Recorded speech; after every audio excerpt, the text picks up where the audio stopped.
starting.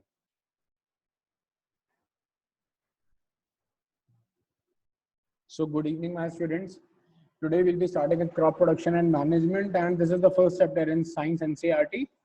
तो बेटा आज इस चैप्टर को शुरू करते हैं, क्रॉप प्रोडक्शन और मैनेजमेंट। इसमें हम देखेंगे कि क्रॉप से रिलेटेड हमें किन किन चीजों का ध्यान रखना होता है। Whenever we talk about crop production, हम लोग देखेंगे कि क्रॉप्स फील्ड में प्रोड्यूस कैसे किए जाते हैं और प्रोड्यूस होने के बाद उनको मैनेज कैसे करना है हमें, तो उन सब चीजों का ध्यान रखेंगे हम इस चैप्टर में। अब बारी आती है, देखो सबसे पहले हमें कौन सी टर्म्स को रिलेट करना है, हमें रिलेट करना है एग्रीकल्चर को। एग्रीकल्चर क्या होता है? It is a science that deals with the growth of plants and animals for human use. तो हम लोग एग्रीकल्चर की जब भी बात करते हैं बेटा, तो एग्रीकल्चर के लिए हम लोग क्या देखते हैं हमेशा? एग्रीकल्चर में हमें ये ध्यान रखना होता है कि ये जो साइंस है हमारी, जो डील करती है इन सबसे रिलेटेड, कि हम लोगों को प्रोडक्शन के ऊपर ध्यान देना है, प्लांट्स की, ठीक है, या एनिमल्स के ऊपर, एनिमल रियरिंग, एनिमल हस्बेंड्री। तो जब हमें इस पे ध्यान देना होता है, ये सारा मिलके हमारा क्या कहलाता है? एग्रीकल्चर। ठीक है, अब एग्रीकल्चर एक छोटा प्रोसेस नहीं है, एग्रीकल्चर एक कॉम्प्लिकेटेड प्रोसेस है जिसको हमने स्टेजेस में डिवाइड किया है इसे स्टडी करने के लिए। हमने इसको अलग अलग पार्ट्स में डिवाइड कर लिया ताकि हम इसे बेटर समझ सकें। तो सबसे पहले क्या आता है हमारा? सबसे पहले आता है सॉइल मैनेजमेंट। एग्रीकल्चर के अंदर सॉइल मैनेजमेंट क्या होता है? कल्टीवेशन ऑफ सॉइल, सॉइल का हम ध्यान किस तरह से रखते हैं, ठीक है। उसके बाद आता है क्रॉप की फार्मिंग। फिर जब हमने पहले एक बार सॉइल प्रिपेयर कर लिया, हमने उसको कल्टीवेट कर दिया, उसके बाद हम उसके अंदर सीड्स डालते हैं, फिर उसे क्रॉप्स ग्रो होती हैं। ग्रो होने के बाद जब उनका मैच्योरिटी पीरियड आता है, वो मैच्योर हो जाती है, तो हम उसे हार्वेस्ट कर लेते हैं, ठीक है। फिर इसके बाद आता है हमारा हॉर्टिकल्चर। हॉर्टिकल्चर क्या होता है? जिसमें हम स्पेसिफिकली ध्यान रखते हैं कि हम लोग ग्रो करेंगे फ्रूट्स, वेजिटेबल्स, फ्लावर्स और डेकोरेटिव प्लांट्स को। डेकोरेटिव प्लांट कौन से होते हैं? वो देखा है आपने, हम लोगों ने अपने घरों में लगा रखे हैं कुछ प्लांट्स, जिनको हम बोलते हैं, जिसमें अलग अलग कलर का के पत्ते हैं। उनका वैसे कोई पर्पस नहीं होता, but they are only used as decorative plants in our homes. तो ये वाली जो फार्मिंग होती है पूरी, जो सिर्फ इन्हीं से रिलेटेड होती है, किस किस से? फ्रूट से, वेजिटेबल से, फ्लावर से और हमारा डेकोरेटिव प्लांट से। ये जो इससे रिलेटेड होती है इसको हम क्या बोलते हैं? हॉर्टिकल्चर, ठीक है। अब इसमें हमारा फोर्थ स्टेप आता है, दैट इज एनिमल हस्बेंड्री। इसका मतलब है breeding and raising of live stock including poultry. Poultry क्या होते हैं? चिकन्स, ठीक है, जिसमें हम इसे ब्रीड करते हैं, हम मुर्गियों की रियरिंग करते हैं। मतलब हम लोग कोशिश करते हैं कि मुर्गी फार्म्स जो होते हैं जितने भी सारे, तो उसमें अंडों को वो किया जाता है, मुर्गियों के थ्रू हम लोग एग्स को कल्टीवेट करते हैं, उनको इकट्ठा करते हैं, और उसके लिए भी कमर्शियल इंडस्ट्री होती है जिसमें हम उसे प्रोवाइड करते हैं। तो इस सबको हम एनिमल हस्बेंड्री में काउंट करते हैं, ठीक है जी। तो agriculture is an inclusive of two these four particular points. The first is soil management, second is crop farming, third is horticulture and fourth is animal husbandry, ठीक है जी। आगे चलते हैं। अब फील्ड एक ऐसी टर्म है जिसको हम बार बार सुनते हैं, फील्ड, ग्रीन फील्ड। फील्ड किसको बोलते हैं हम? ये एक ऐसा लैंड है जहां पर हम प्लांट्स की कल्टीवेशन करते हैं। जिस भी जगह पे हम प्लांट्स की कल्टीवेशन करते हैं उसको बोला जाता है फील्ड। तो अब इन फील्ड में जो भी प्लांट बहुत लार्ज क्वांटिटीज में ग्रो करते हैं उनको हम क्या बोलते हैं? क्रॉप प्लांट्स और क्रॉप्स। समझ में आया? ठीक है। अब सीजन्स के हिसाब से हमने बेसिकली क्रॉप्स को दो पार्ट में डिवाइड किया है बेटा। एक आता है खरीफ क्रॉप जो होता है समर्स का, एक आता है रबी क्रॉप जो होता है विंटर्स का, ठीक है। Kharif is for summer and rabi is for winters, ठीक है, इसको ध्यान रखेंगे। अब आगे चलते हैं। अब क्योंकि हम लोग खरीफ क्रॉप को रिलेट कर रहे हैं समर से, तो समर का सीजन हमारा स्टार्ट हुआ जून या जुलाई, यानी कि इनकी ग्रोथ का जो टाइम होता है इन प्लांट्स की, तो वो कौन सा होता है? जून और जुलाई। और इसको हार्वेस्ट कब तक कर देते हैं हम? सितंबर अक्टूबर तक हम इसे हार्वेस्ट कर चुके होते हैं।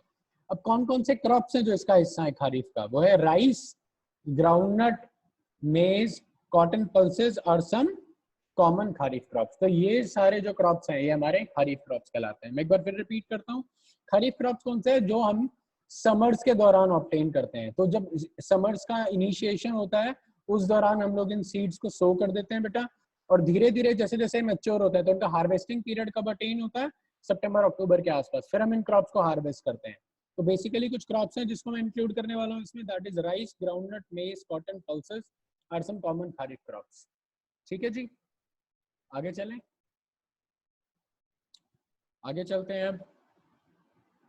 अब हम बात करेंगे रबी क्रॉप्स की। जैसे हमने बात की कि rabi is a crop which is grown in winter season. तो इसमें विंटर में कौन सा टाइम है इसका, बिटवीन अक्टूबर एंड नवंबर, और हार्वेस्ट करते हैं मार्च में।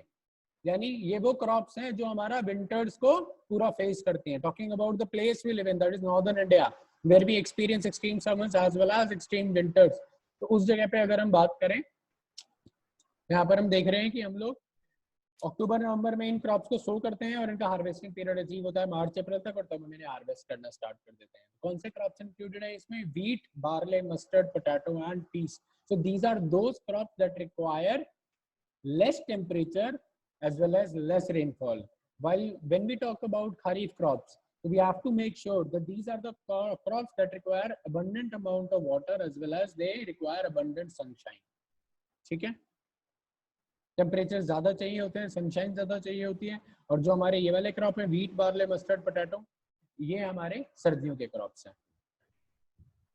शाग्निक, इतना डाउट है बेटा अभी तक कहीं? You can text me, chat में।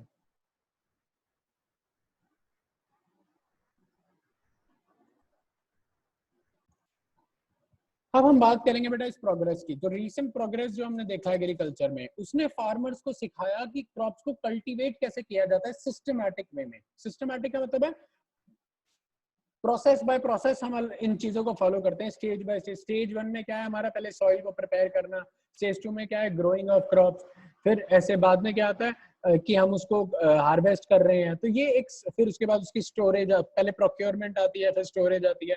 तो ये वो स्टेप्स हैं जिसके अंदर फार्मर सब सीख गए हैं इनको सिस्टमैटिकली फॉलो करना, ताकि कल्टीवेशन और स्टोरेज दोनों आसान हो सके, हम उसको और ज्यादा एफिशिएंट बना सके। तो ये जितने भी टास्क हैं जो एक फार्मर को परफॉर्म करने पड़ते हैं, इन सबको हम लोग क्या बुलाते हैं, इन सबको हम लोग बुलाते हैं बेटा एग्रीकल्चरल प्रैक्टिसेस। क्या बुलाते हैं, एग्रीकल्चरल प्रैक्टिसेस। तो ये हमारी एग्रीकल्चरल प्रैक्टिसेस है। तो मेजर स्टेप्स क्या क्या इन्वॉल्व इन एग्रीकल्चरल प्रैक्टिसेस में, तो देखो कौन से स्टेप्स हैं हमारे जो आते हैं इन एग्रीकल्चर प्रैक्टिस में। ये सारे, पहले आ गया प्रिपरेशन ऑफ सॉइल, जैसे हमने सॉइल को प्रिपेयर किया, ठीक है जी, ये आ गया प्रिपरेशन ऑफ सॉइल। फिर दूसरा आता है selection and sowing of seeds. पहले हमने सॉइल को प्रिपेयर किया, उसके बाद हम सीड्स को सिलेक्ट करेंगे कि हमें कौन सी क्वालिटी के सीड्स यूज करने हैं, फिर हम उनको सो करेंगे, प्लांट्स के अंदर डालेंगे। तीसरा आता है adding of manures and fertilizers. तीसरा कौन सा है, adding of manures and fertilizers. Manure और फर्टिलाइजर ऐड कर रहे हैं हम क्रॉप्स के अंदर, क्यों, ताकि हमें उनको वो, हम उन क्रॉप्स को, उन सीड्स को प्रॉपर नरिशमेंट दे सके जो उन्हें चाहिए है ग्रोथ के लिए। फिर आता है इरिगेशन। इस इरिगेशन में हम क्या ध्यान रखते हैं, इरिगेशन में हम ध्यान रखते हैं उसकी वाटर की डिमांड कितनी है। वो जिस क्रॉप को हम ग्रो करने वाले हैं अपनी फील्ड में, उसके लिए हमें पहले भी आइडेंटिफाई करना पड़ेगा खारिफ है और रबी है, सीजन कौन सा है। फिर हमें देखना पड़ेगा उसकी वाटर की रिक्वायरमेंट कितनी है, उसकी वाटर की रिक्वायरमेंट के अकॉर्डिंग हमें उसको वाटर सप्लाई करना पड़ेगा। So that comes under irrigation. Now is protecting from weeds and pests. Weeds and paste से प्रोटेक्ट करने का क्या मतलब है बेटा, अब जब हम क्रॉप्स को ग्रो करने लगते हैं तो हमें पता है बहुत सारे वीड्स उगने लग जाते हैं। Weeds are unwanted plant. जो हमारे, इन वीड्स का नुकसान क्या होता है, जो हम नरिशमेंट अपने क्रॉप्स को देना चाहते हैं, अपनी सीड्स को देना चाहते हैं, वो ये वीड्स सॉइल में से उस नरिशमेंट को ले लेते हैं। ये वो अनवांटेड प्लांट्स हैं जो ना चाहते हुए उसमें उग गए हैं उस फील्ड में, और जो नरिशमेंट उन सीड्स को मिलना चाहिए, हमारे क्रॉप्स को मिलना चाहिए, वो नरिशमेंट ये प्लांट्स ले लेते हैं। दूसरे क्या है, पेस्ट है। पेस्ट क्या है, वो these are those insects as well as animals like rats जो क्रॉप्स को डिस्ट्रॉय करते हैं बेटा, जिससे हम लोगों के लिए नुकसानदायक रहता है, फार्मर्स के लिए नुकसानदायक रहती हैं जो चीजें।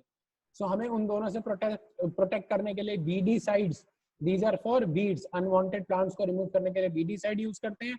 अनवांटेड पेस्ट्स यानी एनिमल्स को रिमूव करने के लिए पेस्टिसाइड्स यूज करते हैं, ठीक है। फिर आता है हार्वेस्टिंग। अब यहाँ हार्वेस्टिंग का क्या मतलब है, जब उसकी प्रॉपर ग्रोथ हो गई है, जो डिजायर्ड ग्रोथ थी उस प्लांट की, जब हमें वो मिल गई, तो हम उसको फील्ड में से हार्वेस्ट करना स्टार्ट करते हैं, यानी उसकी कटिंग स्टार्ट करते हैं, ताकि हम एक जगह उसको स्टॉक कर सकें। फिर आता है उसका storage.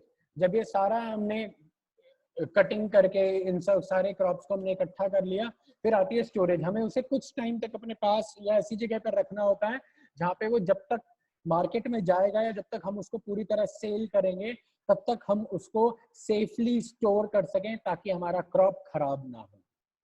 Is that clear? Shagnik, is that clear? You can raise your thumbs if that is clear. Okay, good.